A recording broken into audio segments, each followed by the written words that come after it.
Энэ бол 2010 онд ажиглагдсан газар хөдлөлийн идэвхжлүүд одоо яг тэр имэйлтийн хагарлагын дагуу ерөнхийдөө тэр чигээрээ эвдрэл нь явагдаад эхэлчихлээ.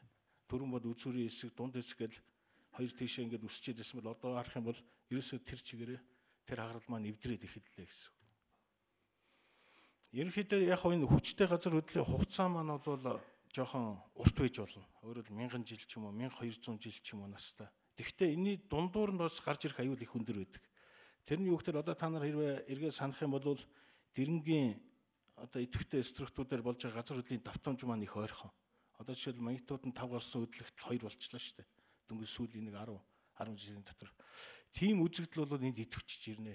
Өөрөөр хэл хүчтэй хөдөл болохоос өмнө тэр дунд зэргийн хүчтэй хөдлөлүүдийн давтамж нь их болоод ойртоод тийм хөдлөлүүд болж эхлэх ёстой. Тэгээд тэрний графикийг бид нар хийж үзэх юм бол ийшээ бол тэр газар хөдлийн маань хүч маягтууд нь илэрхийлж байгаа. А ийшээ бол давтагдлын одоо ямар давтагдaltaй болох вэ гэдгийг тооцсон. Энэ логарифм утгаар 10.0 гэдэг маань ерөөсөө 1 жилийн давтагдaltaй болох хөдөлтүүд. Тэгээ эргээд харах юм бол 3.5 та хөдлөлүүд бол 1 жил жоохон гарантай болж байгаа. Энэ бол бидний нөгөө материал дээр суурилж байгаа учраас гарна. А тэгээ 5 та хөдлөлийг харах юм бол ерөөсөө 10 жилийн хугацаатай. Энэ хоёр бүс нутагт давтагдах боломж нь их өндөр болоод ирж байгаа. Энэ нь бол бид нар одоо ажиглагдж байгаа хөдлөлийнхөө тоо тэн дээр явагдаж байгаа одоо пиц процессуудыг оруулж ирээд онлын хөвдөд тооцож үзэж байгаа юм л да. Тэгээд тооцоод үзэхэд бол маягтууд нь 5 орсон хөдлөл бол энэ дээр 10 жил тутамд болох магадлал өндөртөө. Гэхдээ нэг юмыг бид нар анхаарах юм бол 94 оноос бидний энэ наривчсан энэ оройны судалгаа эхэлсэн.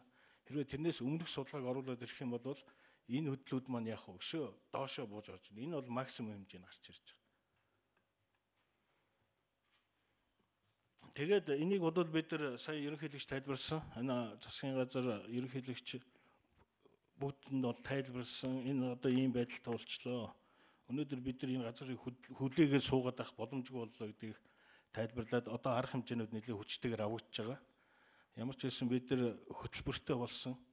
Дээрээс нь бид нар одоо яг өөрийнхөө байгууллагынхаа хэмжээнд энэ газар хөдлөлд яаж бэлтгэх вэ гэдэг дээр бол 3 зүйл дээр нэлээд хүчтэй анхаарч ажиллаж байгаа. Нэг нь бол газар хөдлөлийн голомтыг одоо автоматар тодорхойлох. Энэ маань одоо өнөөгийн төвшөнд бол бид нар хүний үйл ажиллагаар газар хөдлөлөө тодорхойлж байгаа. Энийгээ бол өшөө сайжруулад одоо компьютераар тодорхойлно гэдэг маань хугацаа л хожно гэсэн үг. Одоо жишээд хүн 15-20 минут боловсруулж байгаад компьютер энийг 5-10 секундэд боловсруулах тэр төвшөнд хүрэхээр ажиллаж байна нэлээд хүчтэйгээр. Дараагийн нэг асуудал бол зөвхөн одоо Улаанбаатар биш Монголын нутаг дэвсгэрийн хэмжээнд энэ маань газар хөдлөлд аюултай бүс доршдог. Тэгээ газар хөдлөлдөг маань өөрөө тэнд байж байгаа бүх объект, бүх одоо холбоо, сүлбээ бүгдийн нураахтын магадлал өндөртэй байдаг. Тийм учраас яг ийм тохиолдол манай байгууллагын үүргэрэл маш өндөр байх ёстой. Өөрөөр бид нэр одоо жишээлбэл Увс аймгийн төвд ойрхон газар хөдлөл Увс аймгийнхаа Улаанбаатарыг нураачлаа гэхэд энэ Улаанбаатар руу ямар ч мэдээ очих боломжгүй болно. Тэр үед одоо манай төв яг хөглөр маш богино хугацаанд тодорхойлоод Улаанбаатарт бол ийм хэмжээний сүрэл үүсэх хэмжээний хөдөл болчихлоо шүү гэдгийг холбогдох байгууллагуудаа яаралтай танилцуулсны үүднээс дараагийн аврах хамгаалах ажиллагааг маш богино хугацаанд хийх боломжтой болно. Энэ ажлыг бол хийгдэж байгаа.